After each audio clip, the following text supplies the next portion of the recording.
সকলকে শুভেচ্ছা। আজ আমরা শিখব যে ট্রিম ফাংশন কীভাবে ব্যবহার করতে হয়। তার আগে আমরা জেনে নিই যে ট্রিম ফাংশনটা আসলে কেন ব্যবহার করব।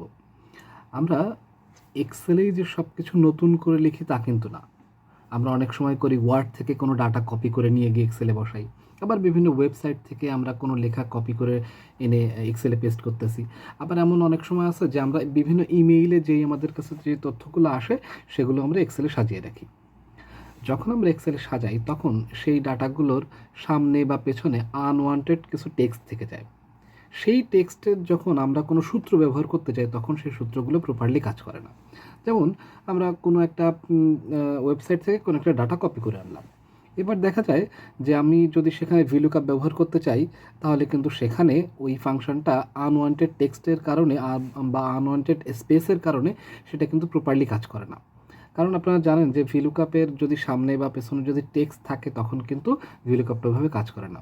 তখন ভিলুকআপের সূত্রের ভিতরে একটা এডিট ফাংশন অ্যাড করা যায়, সেটা হচ্ছে ট্রিম ফাংশনটা যদি ভিলুকআপের ভিতরে অ্যাড করা যায় তখন কিন্তু সেটা কাজ করে।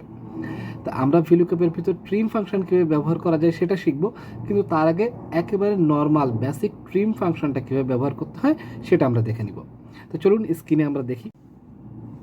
আমার কাছে একটা টেবিল আছে যেখানে একটা সিরিয়াল নাম্বার এবং এখানে নর্মাল টেক্সট এবং তার পাশে ট্রিম টেক্সট, আমাদের ট্রিম করার পরে যেই টেক্সটটা আসবে। তো এখানে দেখুন নামের সামনে এখানে অনেকগুলো স্পেস দেখা যাচ্ছে, আবার নামের পরেও স্পেস নাই, এখানে আমরা একটা স্পেস দিয়ে দিলাম। আচ্ছা, আবার দেলোয়ার হোসেনের দেখুন নামের এখানে কোনো স্পেস নেই, কিন্তু এই সামনে আমি একটু স্পেস দিয়ে দিলাম, বা হচ্ছে এই মাঝখানটা একটু স্পেস দিয়ে দিলাম। নিচে দেখুন জেসমিন একটা লোপার মাঝখানে অনেক আনওয়ান্টেড স্পেস রয়েছে, কাফিল মাহমুদের সামনেও স্পেস রয়েছে। যেমন এমডি আব্দুল হাই, তার নামের সামনে কিন্তু আনওয়ান্টেড স্পেস রয়েছে। যখন আমরা এই ডাটাগুলো দিয়ে কোনো কিছু করতে যাব তখন কিন্তু আমাদের প্রপারলি এগুলো কাজ করবে না। তাহলে আমরা এই আনওয়ান্টেড স্পেসটা রিমুভ করবো কী করে? টেক্সট ফাংশন দিয়ে। Just equal to trim open parenthesis, এবার যেই সেলটা আমরা ট্রিম করতে চাই সেই সেলটা চিনিয়ে দিয়ে ক্লোজ প্যারেন্থেসিস দিলেই কিন্তু হয়ে যাবে। এই ট্রিম ফাংশনটা আমরা দুইভাবে আনতে পারি। একটা হচ্ছে আমাদের এই যে ফর্মুলা বার আছে, যেখানে ফর্মুলা ট্যাব, সেখানে গেলাম, এখান থেকে টেক্সট অপশন, যেটা টেক্সটে যদি ক্লিক করি তাহলে নিচের দিক থেকে আমাদেরকে 5 নাম্বারে পাওয়া যাবে হচ্ছে ট্রিম ফাংশন। 1 2 3 4 5 এই যে ট্রিম ফাংশন।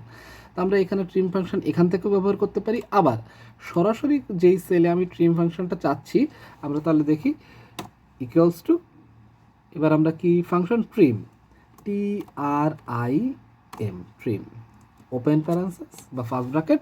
এবার দেখুন এখানে লিখে দিয়েছে যে যেই টেক্সটটা আমরা ট্রিম করতে চাচ্ছি সেইটা আমাদেরকে চিনিয়ে দিতে হবে। আমরা এই ফাংশন এই টেক্সটটা করতে চাচ্ছি, আমরা টেক্সটটা চিনিয়ে দিলাম, ব্র্যাকেট ক্লোজ এবং এন্টার। দেখুন এখন আমরা যেই টেক্সটটি পেয়েছি সেখানে কিন্তু আমাদের কোনো সামনে পেছনে কোনো স্পেস নেই। আমরা যদি ফর্মুলাটা কপি করে উপর থেকে নিচ পর্যন্ত নিয়ে আসি, দেখুন আমাদের কিন্তু প্রত্যেকটি ডাটা যেভাবে হওয়া দরকার, যেভাবে প্রপার স্পেস থাকা দরকার সেভাবে কিন্তু চলে এসেছে।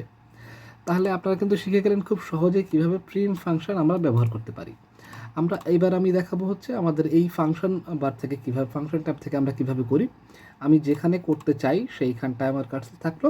এবার টেক্সট নিচের দিক থেকে 5 নাম্বারে হচ্ছে ট্রিম ফাংশন ক্লিক করে দিলাম। এবার এখানে আমাকে দিয়ে দিয়েছে যে টেক্সটটা কোন সেলে আছে সেটা আমাকে চিনিয়ে দিতে হবে। আমি এই সেলটা চিনিয়ে দিলাম, দেখুন এখানে C3 চলে এসেছে। এবার আমি একটা ওকে দিয়ে দিলাম, দেখুন আমাদের সেই ট্রিম ফাংশনটা হয়ে গেছে। এবার আমি যদি আবার ফর্মুলাটা ড্র্যাগ অ্যান্ড ড্রপ করে দিই তাহলে কিন্তু আমরা যেইভাবে চাচ্ছিলাম আনওয়ান্টেড স্পেস ডিলিট হয়ে যেইটুকুন দরকার আমাদের সেটুকুন চলে এসেছে। সহজে আপনারা শিখে গেলেন কীভাবে ট্রিম ফাংশন ব্যবহার করতে হয়। আমরা এরপরে ট্রিম ফাংশন নিয়ে আরও কীভাবে কাজ করা যায় সেটা দেখব। ভিলুকআপের ভিতরে কীভাবে ট্রিম ফাংশন অ্যাড করা যায় আমরা সেগুলোও শিখব।